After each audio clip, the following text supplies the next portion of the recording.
Shakur, we want to welcome you to the show. Thanks for coming on, and yeah, we're looking to have a little fun here. Yeah, I just want to tell y'all that I commend y'all for what y'all doing there. You know, y'all guys that's right there that get to see us in the boxing ring and get to see what's really going on. So I want to tell y'all I appreciate y'all, and I definitely love to help y'all platform grow, and I'm glad that I'm here to help. So Yeah, I appreciate that. What we're really trying to do, one of the things we hope to do, is literally bring folks out there into the ring with us, into our mind, so that they can better understand the game itself. Because hopefully, if you understand the game, you can appreciate it more, and you can really appreciate the people who are involved in it more. Yes, yeah, because it's a dangerous sport. You know, it's life or death out there sometimes. So at the end of the day, it's always about making it home to our families. And I commend y'all for making sure that guys, you know, is not being dirty in there and people not trying to harm each other outside the ring. So yeah, appreciate y'all. Yeah. Well, I like to always start out, especially for the fans, for you to just share just quickly what got you interested in boxing and how did all that come about? When I was 5 years old, my grandfather he was a boxing coach, and when he was a boxing coach, I used to always see him leave a house and like wonder where he was going. I really didn't know where he was going, but one day I had went to one of his little baseball games, and he had brought some of his fighters to the baseball game. And when he brought them to the baseball game, I had met them, and they told me that they was boxers, and I just felt like it was cool. Like it was cool that they was boxers. They knew how to fight and protect themselves in school probably. So I'm like, shit, take me to the gym. And the next day, my grandfather took me to the gym, and the rest was history. Good. So Shakur, how do you see yourself in the face of boxing? Where do you plant yourself right now as far as your career? I think I'm the best fighter in the sport.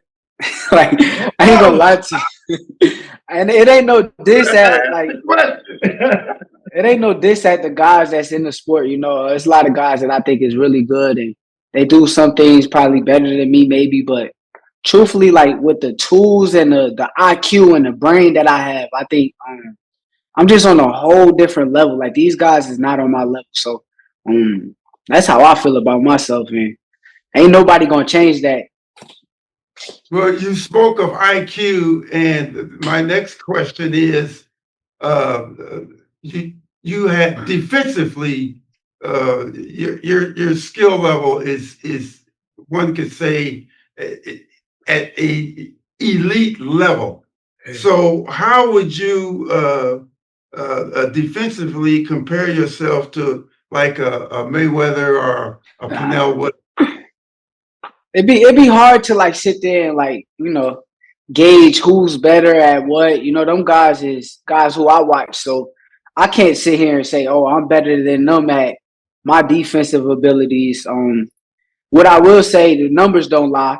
The numbers tell that I'm just as good and I'm up there with them guys. So I think that's an amazing attribute to have. But I think with this fight that's coming up, I think there's a lot of things that the public don't know about me and the public will see about me. It ain't just my defensive abilities that makes me who I am. Which brings me to a question that a lot of people are talking about now, especially the Sheik over there. He's talking about guys running. And I know from my take on it is that there's a definite difference between running and guys who can stick and move. And evidently, there's some folks out there that don't really understand that. Can you elaborate a little bit on that? Now, yeah, I had seen a video with y'all talking about it, and I mean, I agree 100%. I think when they start saying guys can't run, we're gonna put a no running rule out there. I think it's disrespectful to the sport. I think it's disrespectful to the greats that come before us, as in the Sugar Ray Leonards and the Muhammad Ali's, who use movement part of their style. So when I hear that, I don't like it. I'm not down with that. You can't tell a Mexican guy who comes and stay in the pocket, don't stay in the pocket. You can't stay in the pocket all night. You got to move or something. You can't make them do something different than what they're doing. So I just disagree with that logic. If guys don't know how to cut out the ring, they don't know how to cut out the ring. Figure it out, man. That's on them. But me, I just got a different logic about it. But safe to say, like, if y'all really pay attention to my fights, I'm not that much of a mover. Like, I may move on some nights. It depends on the nights. Like, I have different styles for different fighters, and I think that's what make me as good as I am as a fighter. Because some nights I may come in there and stay right there in the pocket, pick a guy apart with my skills and my IQ, and then some nights I may move a little tiny bit and then get right back to that, stay right there. So I just want to establish that too, because I don't think a lot of people realize that. Because they're not watching enough, they just hear what the other people say. They kind of just go with what everybody else says instead of really paying attention to what's going on. Yeah. And the other part of that is, guys that they're doing, they're either running too much or they're holding too much. Now, we know there's a definite difference between clinching and holding. How do you see that, and how does that work into your game plan?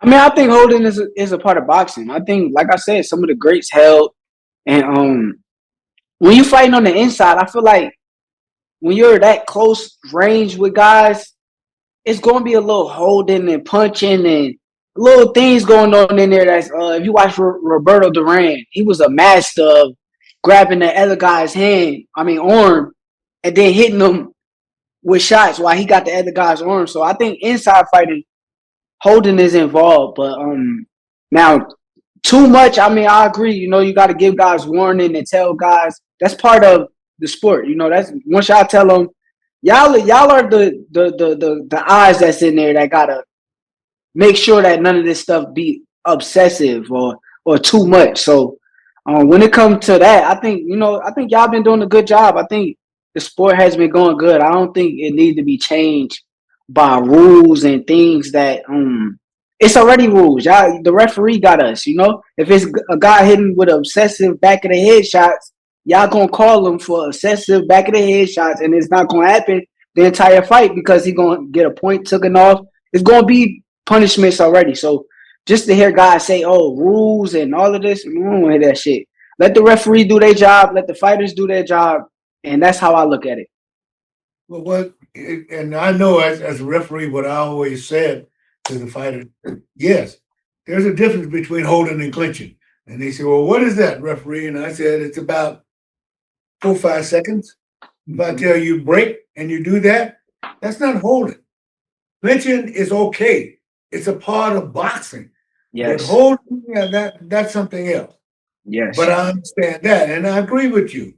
That it's up to the referee to make certain that the flow of the fight is not unnecessarily interrupted. Yeah, Exactly. And the 100%. To add, Shakur, is I've been in the ring with you a couple times, and I remember the first time I was in the ring with you, I was saying to myself, this kid has got some talent. I was impressed. And I'm thinking this while I'm doing your fight, how impressive you were with your hand speed, your foot speed, your ability to move. And in my mind, I'm saying to myself, this kid is going to be going somewhere real fast. And knowing that you are from the East Coast, and I know that you have fought in Vegas a few times. Do you have a preference as to fighting either on the East Coast or the West Coast? Because I know the East Coast is closer to home for you. Do you have a preference? It's crazy. I'm a little bit different. Like, I love fighting at home, so I'm not saying nothing wrong with fighting at home. I love it. But, like, I like when, like, all the odds is against me. Like, I like hearing Like when I fought Valdez, when I was in that ring that night, I felt as though all you could hear was the Mexican guys going against me. Every time he threw a big punch, they was loud. And that kind of like make me raise my game up. Cause it's like, okay, I want to shut them up. Like it brings my competitive spirit out a lot more. So my preference may be a West Coast just because of the fact that I know people are going to go against me rather than be for me. So Yeah. Yeah. Now, in about a week now, you're going to be mixing it up with a fellow by the name of Zepeda. yeah. And he's impressed me. Yeah, he's good. He's a He's young good. gun. He's coming. He's coming. And the one thing that the public wants, that I think everybody in the sport wants, because it's great for the sport, is the best fighting the best. And 100%. this fight with Zepeda, and you, two of the top young guns out there nowadays. I know you feel like you're going to come out on top, but what do you see in terms of this fight? Now I agree with you. I agree with you 100%. I think it's a young gun. I knew this guy for years. Like I knew him back in the day when we used to spar. So this guy's a tough guy. Sorry. Yeah, we You guys sparred when spar against each other? Yeah, when I was like 17, 16 years old, one of them, man. I sparred with him, man. He's the same way. He's tough. He's tough to deal with. He's not no average fighter. He's not no guy that's coming in there to lay down. He's bringing a lot of will, a lot of guts. I just feel as though like it's gonna wake up a monster in me, and I think there's a monster that people have not seen. Like it's a hidden thing that I haven't had to bring it out. I haven't had to go on my bag and bring certain things out because some nights things be a little easy for me. And there's no disrespect to the opponents that I have been fighting, but I'm very smart and educated enough to make things easier than they should be. But for me, with this guy, I think he may bring out another side of me, and I'm ready to show it. Yeah. I'm not one to get into the predictions, but how do you feel, Shakur, as far as the fight itself? Are your anticipation and your training if the fight goes the distance, it goes the distance, or are you stepping in with the mindset of a knockout? Here's the thing. I try not to look for knockouts because when you look for knockouts, that's when bad performances start happening. You start loading up and making things harder than what it should be. But what I will say is I wouldn't be surprised if I stop this guy. If the referee feels it's too much, or if he get caught by a big shot that he didn't see coming. Like I said, there's a lot of things that people don't know about me. It's a lot of things where I feel as though people think I don't punch hard. People think I just run all around the ring, and I just disagree. And I can't wait to show that side of me. So, but that's a side that's a point that I'm glad you made, because styles make fights. We know that. And there's something about certain people, like you said, that brings out something inside of you. And I think in terms of the sport and the popularity of the sport, that is what people want to see today. They want to see competitive fights. Yes. And that's what I think I hear you saying is definitely going to be the case when you meet Mrs. Zepeda.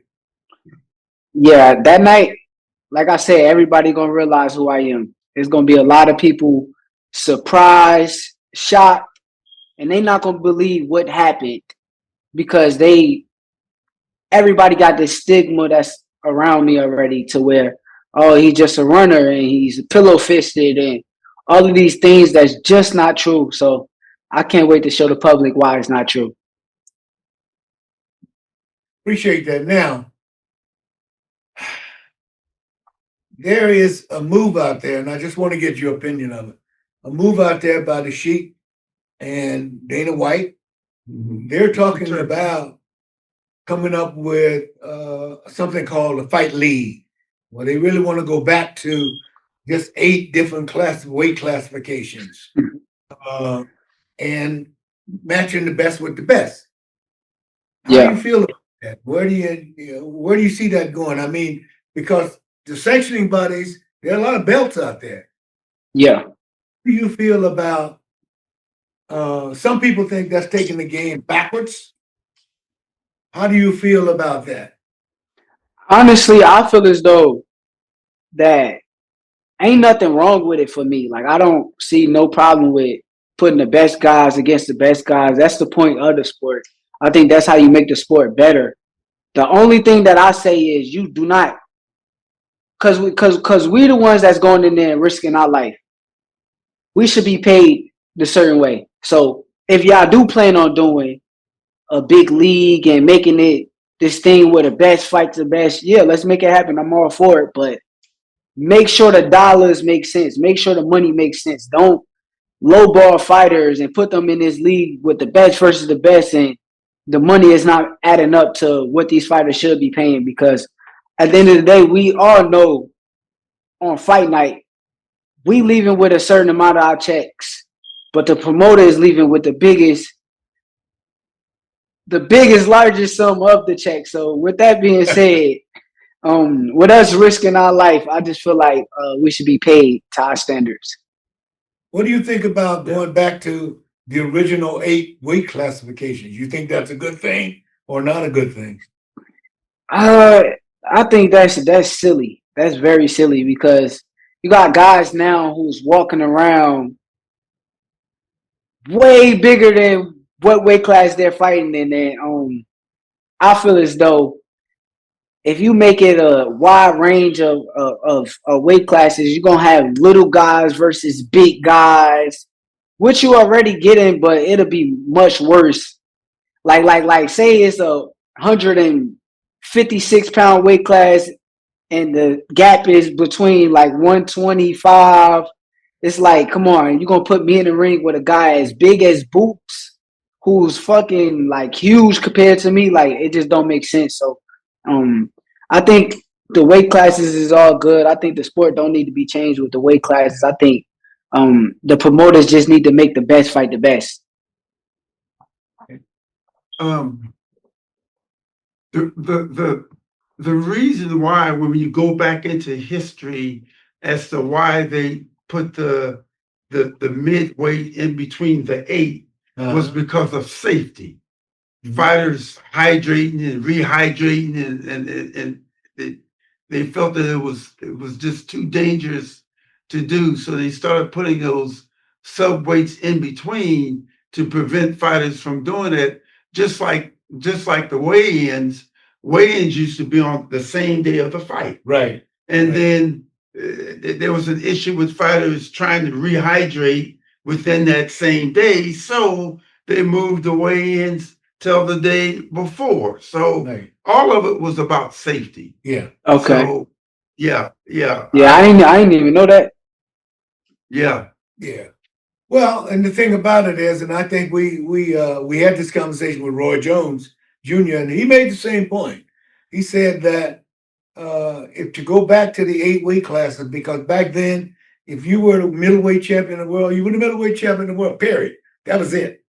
But he said there are some guys that, literally cannot, they're 147 pounds and they can't be 140 pounds.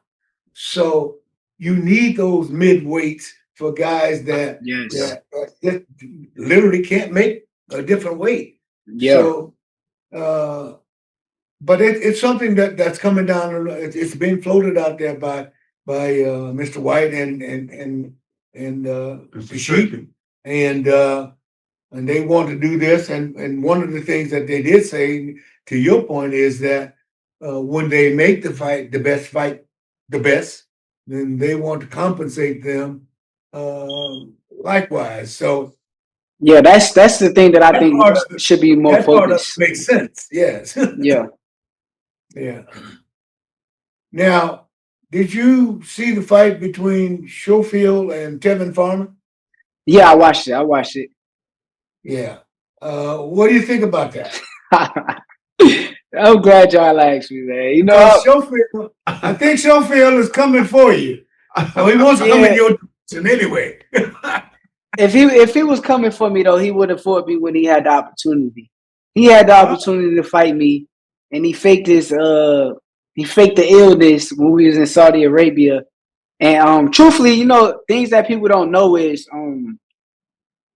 Turkey and Eddie didn't want me to fight Floyd Schofield. They wanted me to fight a bigger name. They didn't feel he was big enough for the fight to happen. But for me, he was talking a lot of shit online. And when he got to talking a lot of shit online, I kind of made the fight happen. I told Turkey, I still want this fight. This is the fight that I want. And Turkey went and made the fight happen for me. So, truthfully, when I hear people say, oh, Schofield is coming for you, I gave Schofield the opportunity to get in the ring and fight. Schofield turned it down with what he did. And he could say the British board said whatever, but me and him both know the truth. But to speak on far as his performance with Tevin, it was a good performance. That was a great shot he caught Tevin with. You could tell that Tevin reflexes is nothing like mine, is all I'm gonna say. No disrespect to Tevin Farmer. He's a hell of a fighter. You know, one thing he got and this is no disrespect to people with Tourette's, because my little cousin got Tourette's. But he got Tourette's, so you just never know when it's like messing with him inside the boxing ring. And right before he got caught with that shot, I seen him make a little funny movement. So I was impressed, but not really, because I kind of already expected Schofield to be big and strong. That's his best attribute. So yeah. So Shakur, who would you rather fight, Schofield or Tank Davis?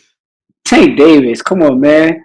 I'm a competitor, man. Like, don't get me wrong. Schofield he's a C+ guy. He's a C+ guy. He's a big guy fighting at the weight class. Skillfully, he's not on my level. Me being the competitor that I am, I know that Tank Davis is one of the most skillful and power punchers in the sport of boxing. So I'm competitive. I want to show the world like I'm the best. Like, that's all I'm here for. And if you put two guys on the table, I'm going to take the best guy every time. I'm not taking the washed up wannabe guy. What do you think is holding that up? Because I think it's a fight definitely the public wants to see. Exactly. I think Tank Davis is holding it up. I think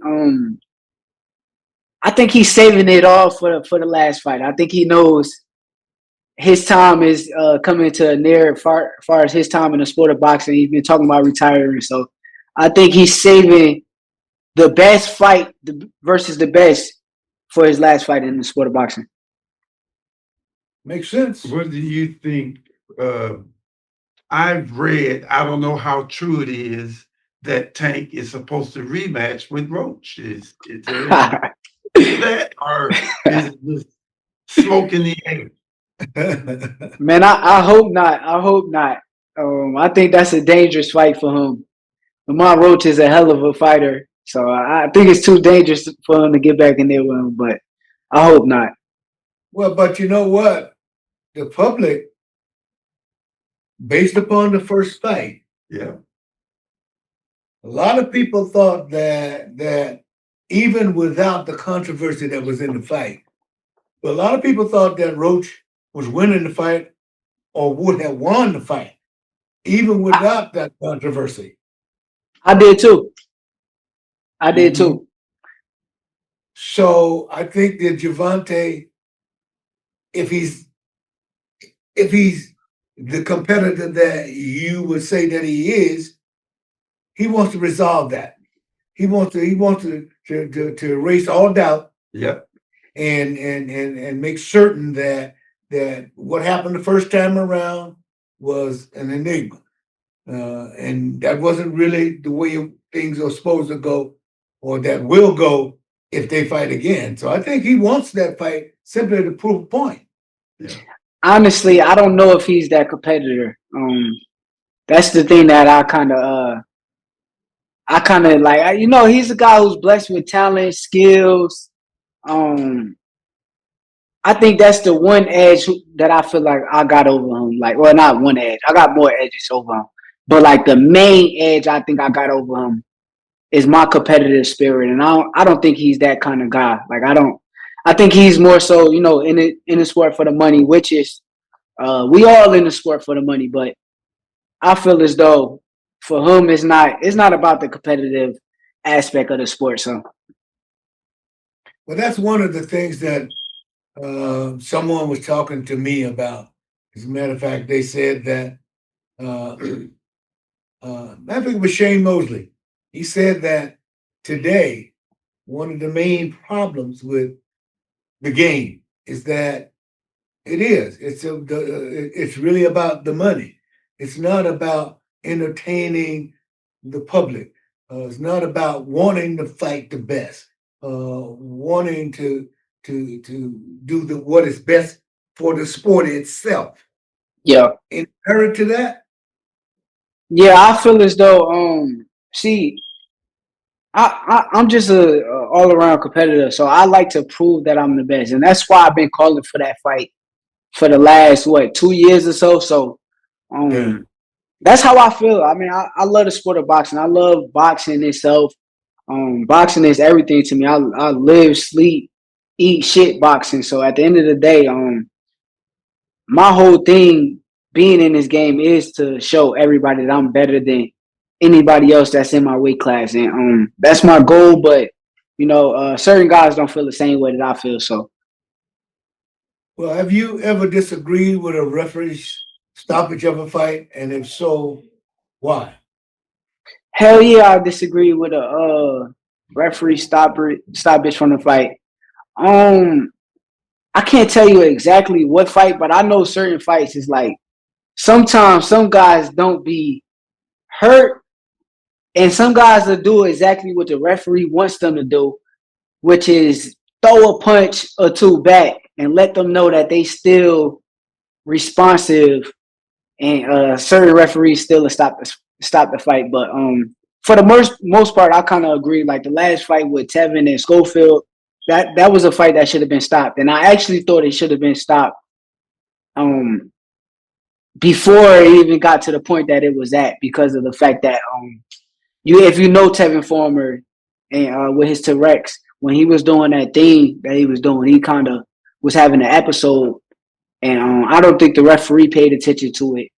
But or the referee did not know about the T-Rex either, so that's another And thing. neither did I tell you the truth. But what I was really trying to get to is one of the things that we as referees try to impart to people. It's not our job to keep a fighter from taking damage. It's a damage sport. You're going to get damage. Our job is to keep the fighter from taking unnecessary damage. Yeah, And sometimes it's a very fine line. yeah, that makes sense. You know, but that's how we see it. Our job Yeah, is to make sure that you don't take unnecessary damage because, like you said, one of the things you want to do at the end of the day is go home to your family. facts. That's the main goal at the end of the day. But only problems that I'll be having with certain referees, and I'm not talking about y'all. The only problem that I ever had is a lot of referees don't be calling back of the head shots, and I feel as though that's the most dangerous punches in the sport of boxing. You know, can give guys guys can get really hurt. Yeah, you can die from them back of the head shots. So truthfully, I feel as though that's the only problem I be having with our like referees in our game today. We're going to do a segment on the rabbit punches. Yep. and explain to the fans what constitute a rabbit punch. If a fighter turns his head, if he's ducking a punch, whatever the case may be, us referees at split second moment have to make a decision on if Yes. we're going to call a rabbit punch or if we're going to just let it continue.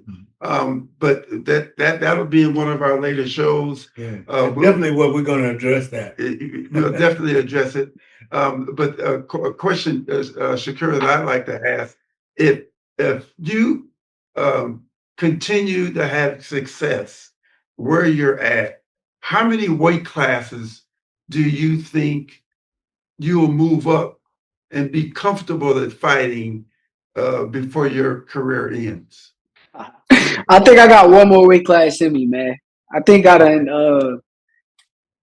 reached my prime weight class where I'm at 135 pounds. Now I'm kind of just growing into it. So like I'm not a big 35 pounders. Like the guys that I know at my weight class, they walk around 15 or 20 pounds bigger than what I walk around at. So I think 135 and I think 140 for like certain fights I would do, but like truthfully, I told people I go up to and fight Conor Ben, and I only say Conor Ben because he's a little guy, and I'll be honest with y'all, I'm kind of taking advantage of the situation. He's a little guy, and he started boxing when he was 18, I want to say, so he's kind of behind. He's not on my level to where I know I can take him, but I wouldn't go up and fight no guy like Jerron Ennis, where I know like this guy is way bigger than me. He got the attributes over me, and like I said, I'm cool with certain fights and moving up, but like I'm not about to be fighting guys that's bigger, stronger, and trying to take my head off. And I'm a little guy, like I'm a little guy at the end of the day. So yeah. Even if they wave the money in front of you, you deny that as well. I may take the money, but I'm not taking the money for. I'm a competitor, so I'm not taking no money to lose the fight. That's how I feel. I don't like losing. Losing because that's more to my soul than anything like so. Understandable. Well, before we wrap up, Shakur, I gotta ask you, biggest fight ever coming down the road, September. Who you going with? Definitely go with Bud Crawford, man. I think Canelo is a hell of a fighter. He used to be one of my favorite fighters. I think Bud just got the style. It's the style. Bud go out there, control the distance with his jab, keep him outside, make him move his feet. I think it could be an easy night. Whoa. I think it could be an easy night. You heard it here. You heard it here, folks. Well, listen, Shakur, we have really enjoyed you taking some time to hang out here with us and to impart a lot of knowledge. That's really what we want to do with the show. We want to make it more fan friendly. Let them know that we're trying to make the sport better. Yes. We're trying to make it better, and we want to give them some insight that they probably wouldn't have gotten otherwise, coming directly from people like Kenny and myself, who have been there, been in the ring with the best there is, and make the game much more enjoyable for them, make them more informed. And if they're more informed, they can appreciate the bout and the sport much better. Yeah. That's really what it's all about, what we're trying to do. Yeah. I appreciate y'all and thank you for this, but I want to ask y'all a question too. Who y'all favorite fighters? Ever, all time, not right now, like all time. Yeah. Henry Armstrong, absolutely. For Kenny, Muhammad Ali. Okay. See, now I'm about to go watch Henry Armstrong. I watched some of Ali already, so I know he's the truth. But I don't know too much about Henry Armstrong. Well, Henry Armstrong, I'm going to tell you a little bit about him. The reason why he's on my Mount Rushmore, he's the only fighter that's ever held 3 championships at 3 different weights at the same time. Damn. Yeah, I definitely ain't heard Bad about man. that. He was a Yeah, bad man. Was he like a brawler, a boxer? What was his style? He did it both. He did it both.